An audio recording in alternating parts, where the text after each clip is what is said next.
Welcome, very happy to be here. Great to see you all. Before I start, I want to do some expectation management and speak about today's learning goals.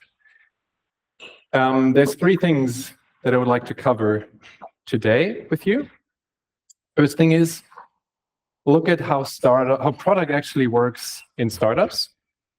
Second thing is, looking at the problems that actually come up when you grow, when you get more into a scale-up phase.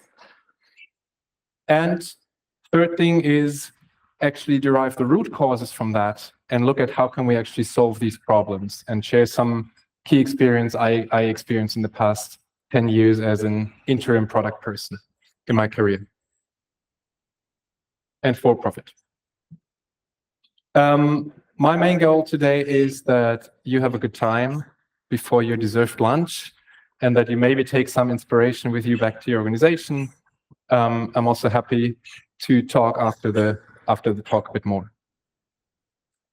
I'm a product person, so I sat down before. I said, okay, what are my success metrics for this talk? What's my hypothesis? And I was like, okay, it's a good talk when at least 25% unique visitors here are nodding at some point through the talk. At least 25% are laughing at some of the jokes. 5 people taking pictures. I already counted 3, so I'm on a good track there. 3 questions during Q&A, if I make it in time to leave space for Q&A. And 3 follow-up conversations after the talk during lunch, for example. 4, thank you. Cool, so part 1. What's product like in startups? And most of the time, in my experience, it feels like this. Well, in general, startups feel like this, right? It's not necessarily product, but also product. And it feels like chaos sometimes.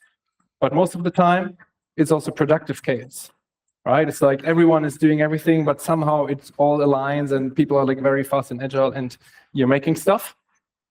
And most of the time, it's also fun if you enjoy this kind of chaos and if you're a person that enjoys this kind of situations. Now, when we look at the organization layer, usually it's very dynamic, right? Things are moved very fast. It's very agile. Most of the time, there is little structure, right? So this kind of like intensifies the chaos and the ambiguity you experience. But the teams are also quite small, usually. So alignment and communication is still easy, right? Relatively easy compared to later on. It's like you're sitting at the same table, maybe, potentially. What does it mean for the product organization, which at that point might just be one person, if even one whole person? This person most of the time is in firefighting mode, right? Not in a negative sense, but more in this person is wearing a lot of different hats, trying a lot of different things, everything from user research to like prototyping to trying to solve, validate the hypothesis we have, trying to support sales or marketing or product marketing or writing copy or whatever, right? It's a lot of different things. But most of the time, because there's not a lot of users, people are like very motivated to kind of like de-risk the assumptions you have, right? It's like trying to put all the energy into like, okay, are we actually onto something or not? Right? Are the hypotheses we have actually correct or not? And most of the time, there's also little planning because you don't really know what's happening 2 weeks from now, right? So you don't really do plans for what's happening in Q4 and next year. Let's build our OKRs. It's not really useful because you don't know what's happening, right? Status quo or like situation in startups.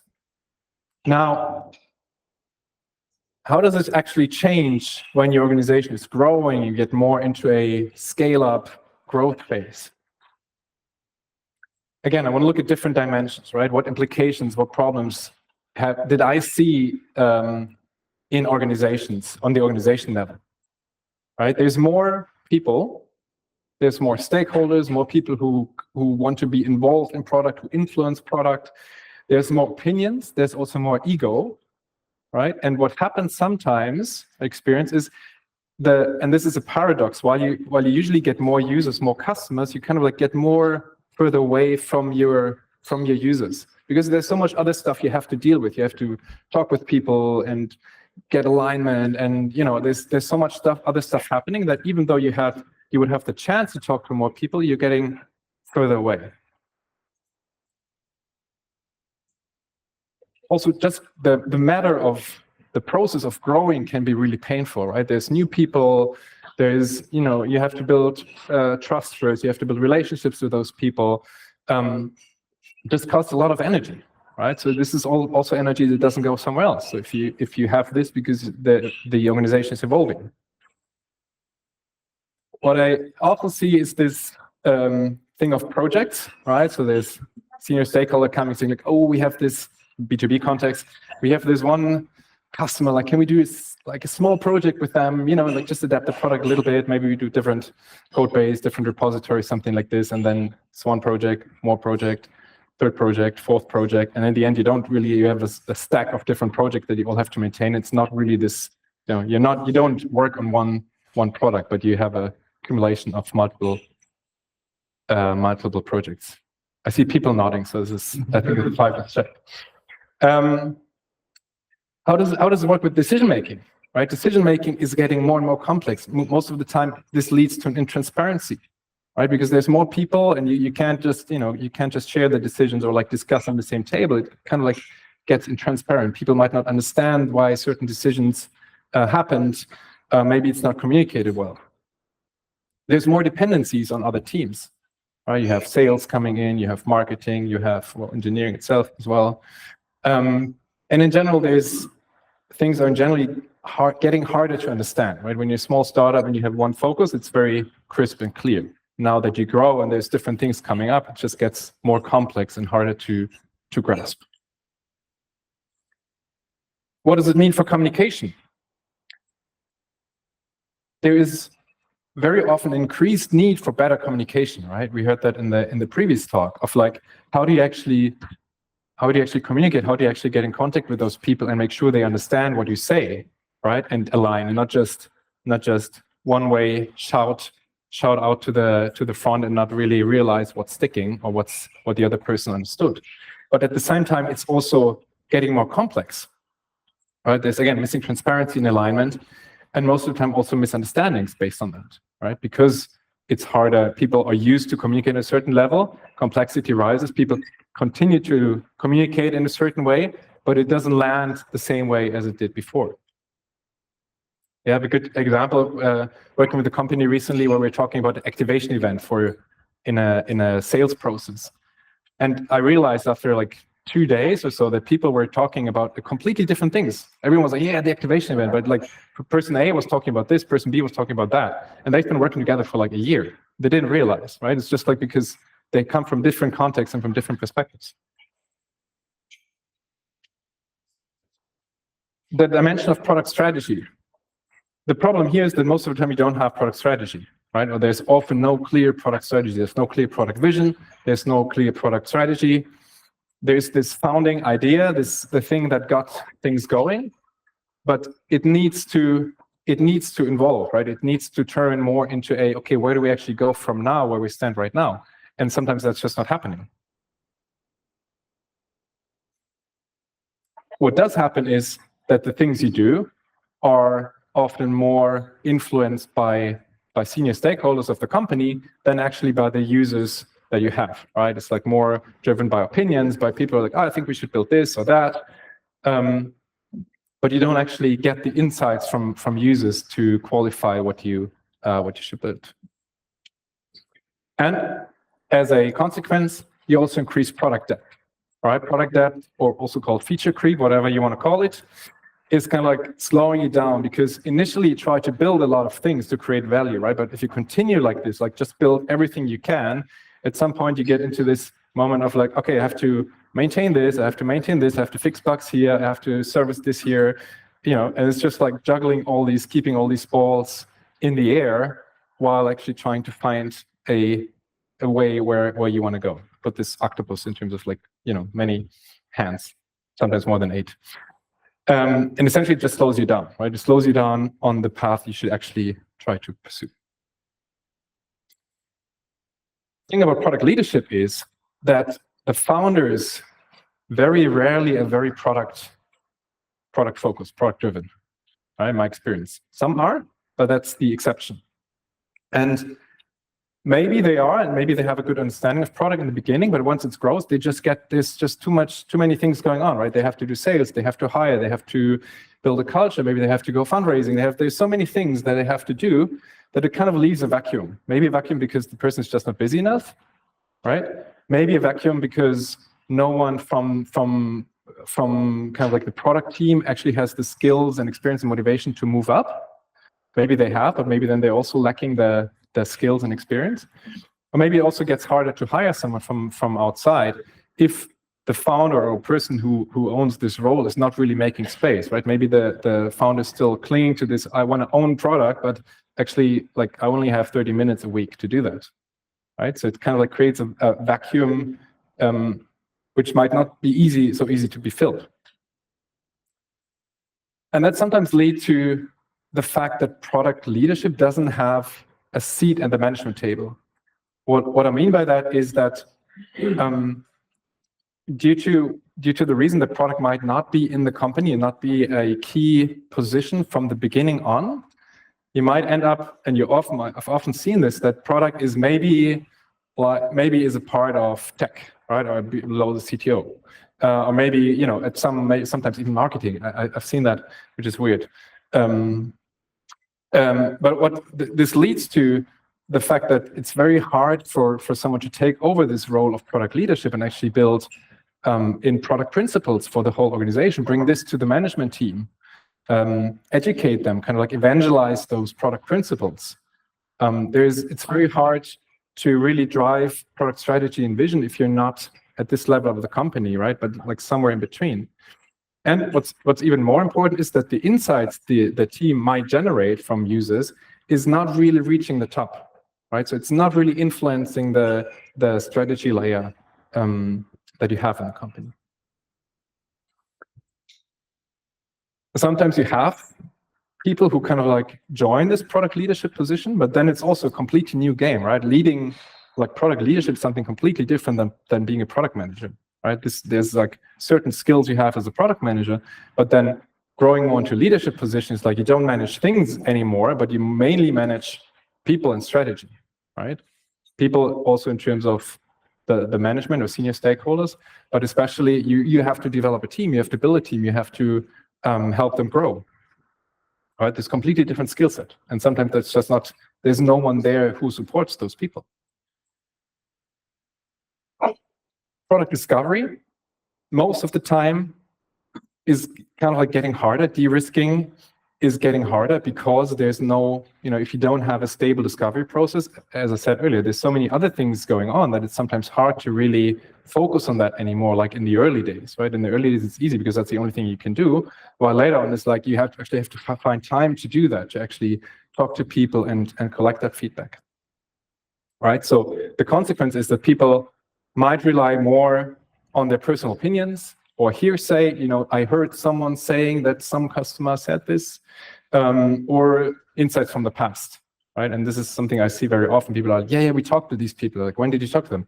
Yeah, like 9 months ago. It's like, okay, valid, but old. And in general, there's more budget, ideas, maybe there's more funding, right? There's more possibilities. At the same time, this also leads to a lack of focus and actually urgency also, right? If you have a lot of funding, worked with a company that raised like over 2 million, and they were like, yeah, let's just, go build whatever. And then a year later, they realized they built something no one needs because they didn't have really the urgency to test the things they were building and validate them. And what influence does it have on the product team?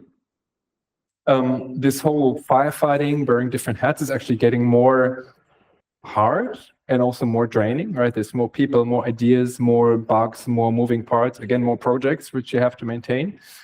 And it's actually a lot harder for people to cope with.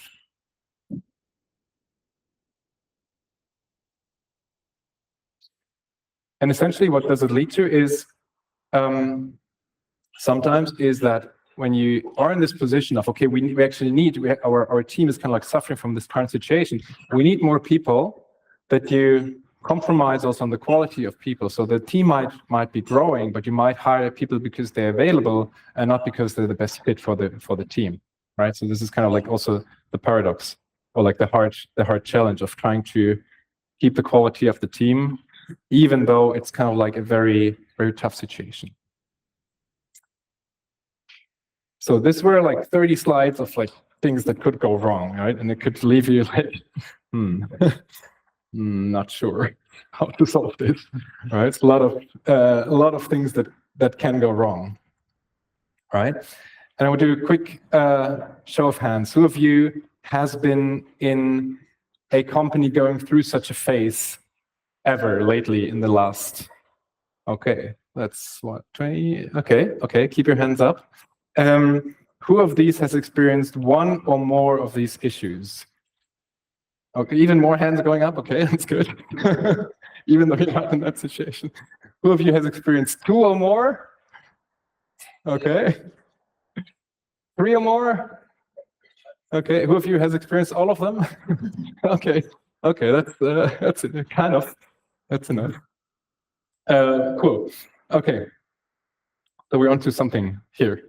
So the question is, what can you do about it? Right? Like what can you do about it? And as I said earlier, I've been working as kind of like an interim product person over the past 10 years, I think, and saw a few companies in this situation. And I want to share some strategies that I and we used that work to help those companies. It wasn't always 100% successful, right? Because there's, again, other influences, but those were kind of like things we did, and I worked with to kind of like improve those problems and those situations. And it kind of like drills down into 5 categories. The first one is product leadership. Second one is insights. Third one is focus. Fourth one is alignment. And the 5th one is enablement. I want to go through those 5 things with you and share some of the strategies that I have in mind and I experienced in the past. So starting with product leadership. This sounds kind of logical given the problem I stated earlier. So you need a capable and empowered product leader, right? Or these companies need a capable and empowered product leader. Capable means the person needs to co-create product vision and strategy and kind of be able to communicate this throughout the communication, right? To the team, to the product team, but also to all the other teams and especially to the leadership team, right? To align them and to kind of like get buy-in. Empowered, right? We spoke about this vacuum earlier, like they really have to be empowered to actually do this. If they're called product leader, but then founder or other stakeholders are constantly interfering and kind of like making the decision, that doesn't work. Yeah. This person needs to be on an eye level, right? As I talked earlier about having a seat at the table, at the management table, kind of, right? It has to be at an eye level. It doesn't work if it's, if product lies somewhere below some other senior stakeholder. In my experience, that doesn't really work. There's too much information getting lost. There's too much, opinions. It's an opinionated communication, basically. And it doesn't matter how the person is called, right? It can be a CTO who actually is the product leader. It can be CPO, CPTO, whatever. It doesn't really matter. What matters is the role they do and the job they do. This product leader needs to empower the team, right? They need to empower the team in terms of skills, but also to see and understand the vision and strategy and really be able to understand, okay, what are we trying to do here to create buy-in and momentum. That means they should rather connect to the why and what. Why are we doing something? And what do we want to do? What do we want to achieve? And not so much about, okay, how do we actually solve those problems, right? A classical, I would say, hashtag outcome-driven goals, maybe, right? It's more about giving the reason and giving the context and trying to find a clear focus than to tell people what features to build. And they should do all this while pushing the long term, or like focusing on the long term, but at the same time they're also the person who needs to look beyond, beyond the next 3 months. It's like, okay, where are we heading with this long term? Yeah, because many people in those situations are so busy that they just focus on the next weeks, couple of months, nothing else, right? But this is where you then miss maybe bigger trends, bigger technological advances, is something like this. And what's very important here, and I mentioned this earlier already, is that the product vision, let's say, which is kind of like the top tier product layer, and execution are interconnected, right? It's a two-way street. On the one hand side, vision kind of like informs what people do and what problems they solve and what the focus is. On the other side, all the information, all the insights people gather while building, while testing with people, while getting feedback, kind of like should also move up and kind of like influence the strategy and the vision further on the top. All right, so the whole strategic layer should also be open for learnings and adaptation. Second point, insights. There's a cool quote from Peter Drucker. He already understood this, that there's nothing quite so useless. I like the wording. There's nothing quite so useless as doing with great efficiency something that should not be done at all. Right? It's like you can have the perfect team, super capable, best, whatever. But if you're doing something that no one needs, it's wasted. It's wasted time and effort and energy. All right? To avoid that, what do you need? To create insights, you actually need to run product discovery. Sounds logical, but again, a lot of companies are not doing this, right? And it's not about talking to users. It's not about taking the prototype, going to the cafe and test it once, right? And then speak 12 months about it. Like, yeah, we've tested this with people. But it's really about kind of like creating this process, creating this muscle of like continuously doing that, creating a process around it. Right? And to do that, you kind of like need to have the right structures and goals. I mentioned that already, right? You have to ensure that those insights also flow up, impact the organization, kind of like get shared, but not as like, oh, I shared this 2-hour video with you. You can watch it when you have time, but more in not the information itself, but the insights. What are the insights? What are the key learnings you have? And share this with the organization, something that evolves the understanding of where you are right now. All right, it's also important to kind of like build a principle of research and building assumptions into this whole process. Be diligent about hypothesis and validation, right? Just mentioned that. So it's about the principle of how do we actually discover new things. Right? Can we build a principle around this of like, how do we do this? How do we generate insights? How do we deal with this? How do we come up with new ideas, new problems to validate? One strategy is avoiding the quantitative data trap. So there's a lot of people who's like, yeah, let's A/B test this. Right? That doesn't work. It's not a silver bullet. Somehow the A/B testing industry did a good job in doing that, I feel. So people are like, A/B testing is always like okay, if we don't know what to do, let's just build it first and then A/B test it, right? That doesn't really work because it doesn't tell you why it works. It gives you like purely what happens. It doesn't really tell you why. And again, you have to kind of like build it before you actually do this. So it kind of like misses the purpose of not building it because you realize before that it's not worth it. So you always need a mix of quantitative and qualitative data, right? And as a principle, what makes a lot of sense is to say, let's really put this user-centered design or user focus as a sacred value, as a sacred principle at the core of the company, at the core of the organization. Because it is so often missed, like people speak about it, but then it's so often it gets lost. Yeah, and essentially it comes down to creating insights very often. All right, taking small steps to iterate fast. So every time you iterate, every time you release something, you have the chance to test something, to generate more insights, to then kind of like move it again, like running small circles, running small iterations. the better you do that, the more you actually can fuel this process of understanding, adapting to it, right? Pretty much lean startup, build, measure, learn, right? But that's, yeah, not happening. The third area is focus. So how can you actually create a focus in the organization? So all these problems around, there's so much happening. We have misleading goals, misleading strategies actually can be solved. One obvious thing is create a crystal clear, again, yet adaptable product vision and product strategy, right? Write it down, be very clear about it. Something else later.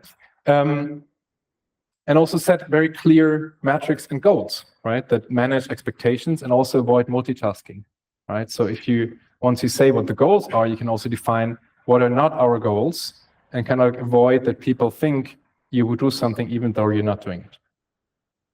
And it's all about also kind of like communicating this focus throughout the organization. Last but not least, again, outcome-driven goals. It's more about prioritizing opportunities, problems, than actually telling people what features to build or like what solutions to ship, basically.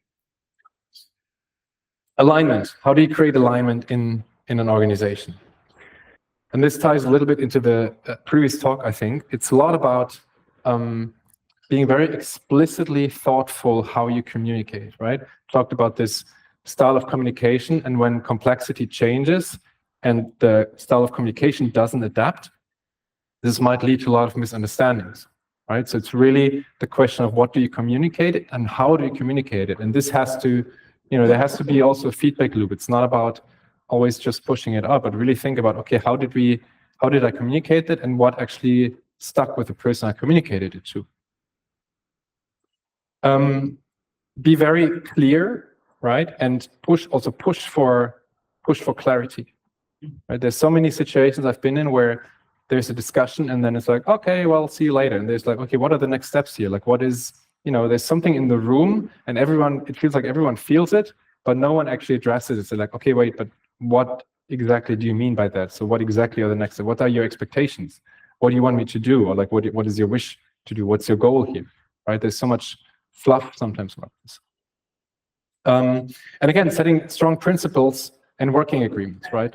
For the example of product discovery, how do you actually like really try to put this into a product principle or in general a principle and tell people how like work together with them and say like, okay, how do we actually want to work as a company if we want to be product focused? I mentioned that communicate it, and what's important here is also not just communicate the vision and the strategy and say like, okay, this is what we're going to do, but use it as a starting point for discussion, be open for argumentation, right? It's not about writing it down and printing it out and putting it on the wall and then it stays there for the next 2 years, but it's a tool to kind of like get people to talk to each other, right? If you have something you can look at and people are like, okay, well, I don't really agree with this and that, then you can talk about it, right? You can discuss it. And this is, I think, the main purpose here, right? And again, last but not least, foster a culture of empathy and listening. This helps a lot. I mean, this is kind of like built into the whole getting insights. You don't create insights by talking, not so much, right? You create more insights by actually listening to people and watching what they do, right? And trying to build this as a principle into your organization also helps a lot. Last thing, enablement. The goal here is to actually enable people to do their job, right? So speaking about a product organization, this could mean having very strong cross-functional teams, which kind of like can move on their own and kind of like are empowered to solve problems which you come up with, right? It's not about you define solutions and then some people build them, right? This is what we call feature team, but it's more about solving the problems and kind of like find the best way using the insights we have to solve this problem and actually be focused on that.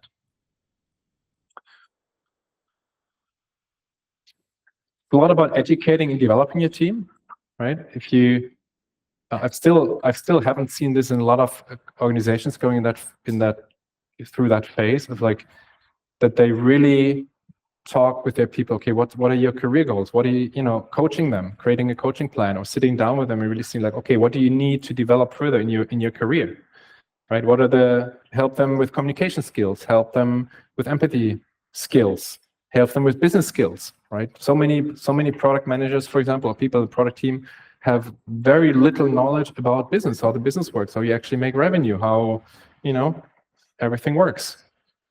You have to make sure to actually educate those people and also to make good decisions. And last point, especially when you go broad and when you're in this kind of like growing phase, most of the time you have, at least in the beginning, you have very generalist people, right, as product managers. So it makes a lot of sense. It helps a lot to either develop or hire people that are kind of like vertical experts, like BI people, data people, product-led growth, ERG, conversion rate optimization, something like this, something that can then work across teams, for example, and support them in those different functions. And I want to close this with a quote from John Maeda, which I really like. It's like, people make the stuff, relations make bigger stuff, so get that first, the rest will kind of like follow, right? Which puts a bit more focus on the people who actually do this, right? You can have a wonderful process, you can have wonderful principles. If you don't have the right team, then nothing matters, right? You can have a shitty process and a shitty everything. If you have a great team, they will make that work. Yeah, so focus on that. So, as a summary, build up strong product leadership and establish a product culture that, on the one hand side, creates clarity on vision and strategy, communicate that. On the other side, is able to adapt and to listen and to learn on that, right? Generate insights and listen to them and really make use of them, not just put them into some mirror board and say, this is our customer research mirror board. You can look at it when you have 3 weeks time, but actually using them and incorporating them into your process, into your organization. Create and maintain focus, right? One of the biggest things I see is like, we have 5 goals and they're all contradicting each other, and those are the company goals. We want to expand to 5 new countries, but we also want to save cost 20%. And by the way, be more efficient, and at the same time, kind of like replace our tech stack, right? Doesn't make sense. Right? It's like, where's the focus? Really push for that. Create a culture of clear communication and careful listening, right? With the goal to actually drive alignment. Yeah, it's like good communication and listening will actually help you to see if what you spoke about is actually landing with the people and they understand it, or if you're completely missing the point. And last point, building and develop strong teams and kind of like enable them to do their job, which is, again, solving problems, not shipping features. That's it for my monologue. Thank you so much.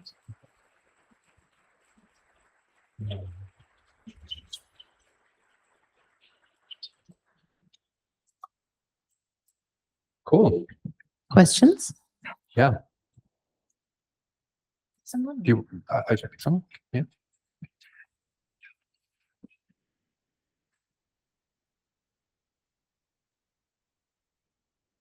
Thank you, Benjamin, for the presentation. So you mentioned about the vacuum in the product leadership, and then you also mentioned about developing your own teams, or rather upskilling them.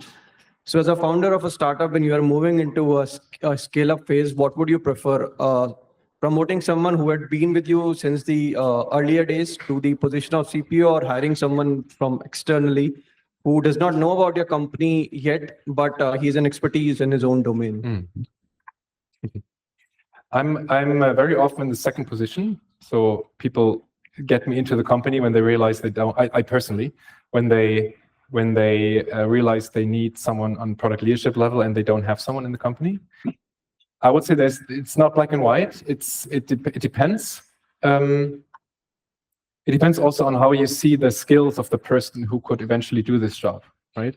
Again, I think it's completely different. It's a completely different job. It's not like the logical next step. You go from writing tickets and being with an engineering team or like a product team to actually developing people, working with the people, working more on maybe not touching any tickets at all for the next for some time. So it's a completely different job. If the person is open for it, I would say why not? If you have trust in that person and they're like, okay, I really want to be that, at some point they have to, at some point the first job is the first job. So you have to get the experience somehow.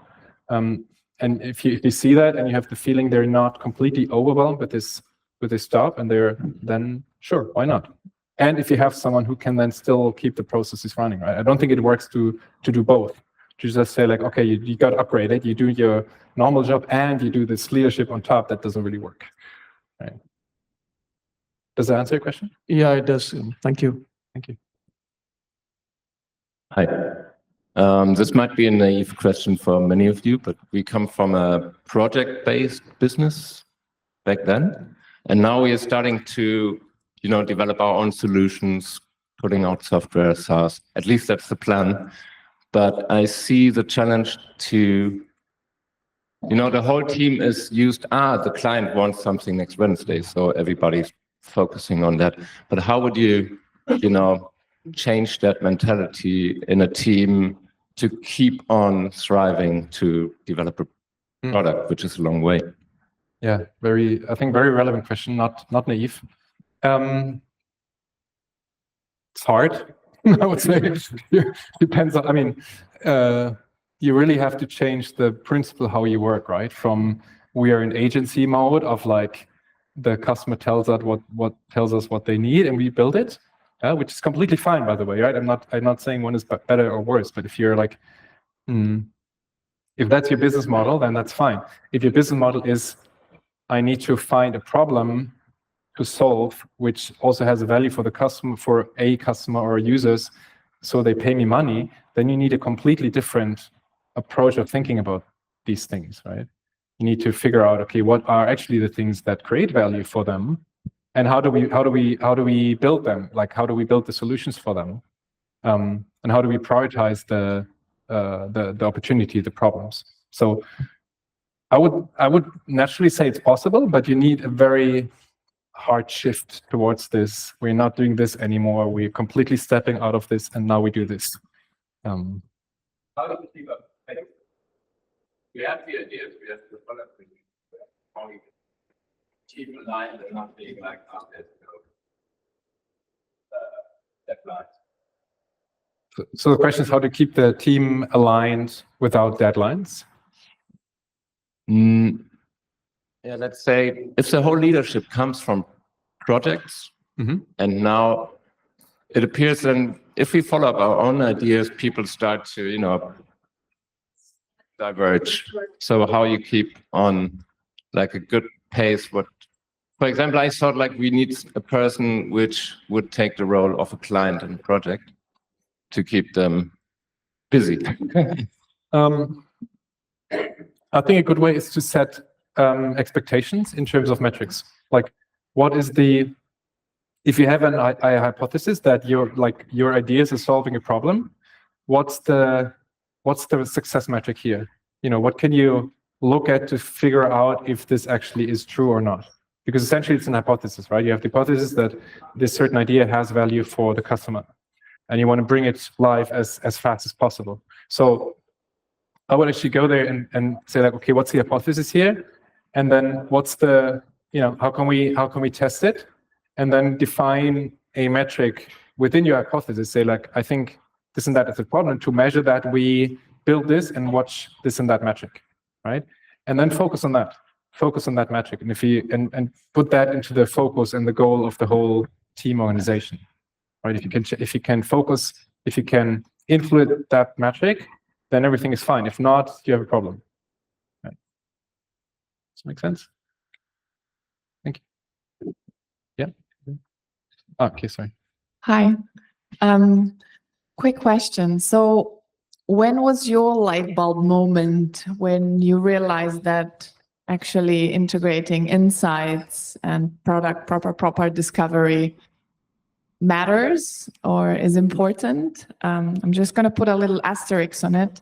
I'm a researcher who is generating those insights and had a pleasure in the past to work with people who didn't always realize the value of insights. That's why maybe you have some learnings.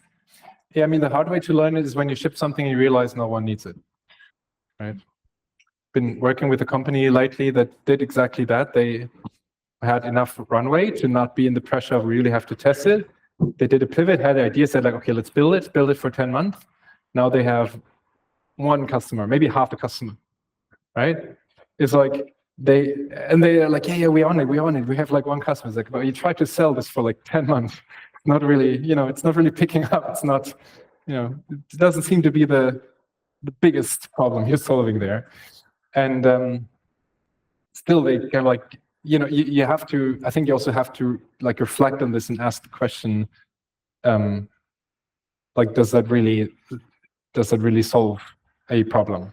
And how do we figure it out, right? If, again, it comes a bit down to hypothesis. If you create a clear hypothesis, say like, okay, we built this very rough first version, let's call it MVP, to test our hypothesis, and we don't manage to generate, at least 10 people who have interest or something like this, or who would prepay it or invest some kind of energy, money, resources, time.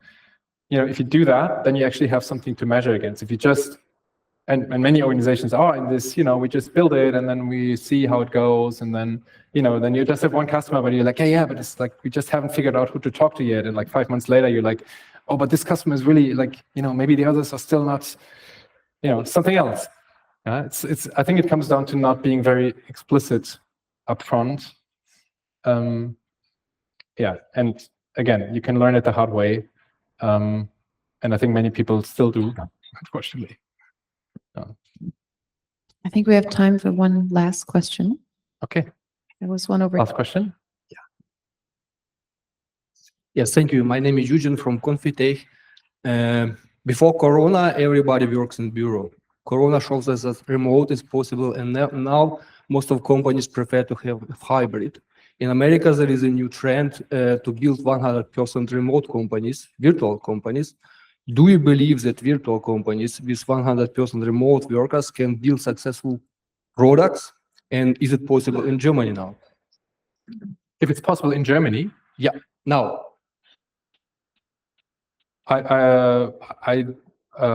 Yes. I wouldn't know why Germany explicitly, but I think it's possible. But it needs a lot of, I think you can't just switch to remote or to hybrid, right? It needs a lot of different ways of working and levels of communication to bring things across, for example, and to align people, right? It goes a lot into this alignment. I think alignment in remote or hybrid companies is so much harder. But I've seen it work. Yeah. Yeah, but so it's possible.